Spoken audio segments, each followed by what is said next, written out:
Ahojte, zdravím z Hurgady. Sme tu s Filipom na streche jednej v časti El Helal. Ako vidíte, riadne nám tu fúka.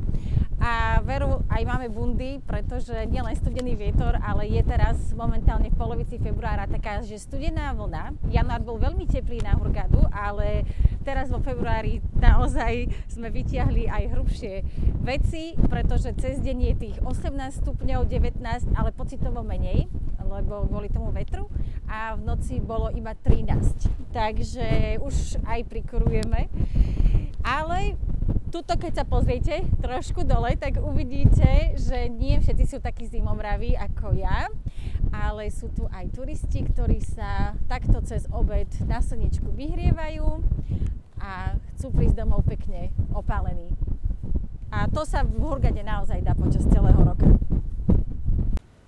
Presunuli sme sa k bazénu, k tým krásnym bikinovým turistkám, ale ako vidíte, nikto sa nekúpe. A toto je presne vec, ktorú chcem upozorniť, pretože nie všetky bazény v Hurgade sú vykurované. Ani v tejto rezidencii nie je vykurovaný bazén, takže akorát budete mať po ňom krásne fotky, alebo ako my teraz s Filipom zábery, ale nedá sa tam vojsť. Teda naozaj už sa tu niekoľko týždňov nikto nekúpal, pretože tá voda je skutočne studená.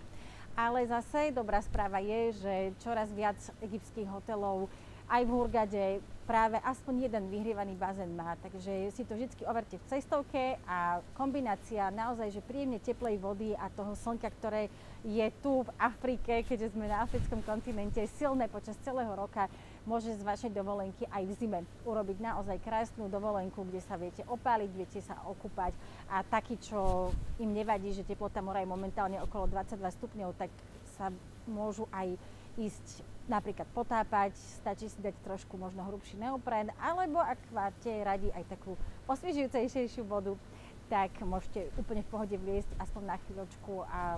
No ale odporúčam radšej si vybrať takú časť dňa, kedy až tak veľmi nefúka, lebo potom, keď ste mokrí, tak pocitovo ten vietor vám ten pocit chladu nezlepší.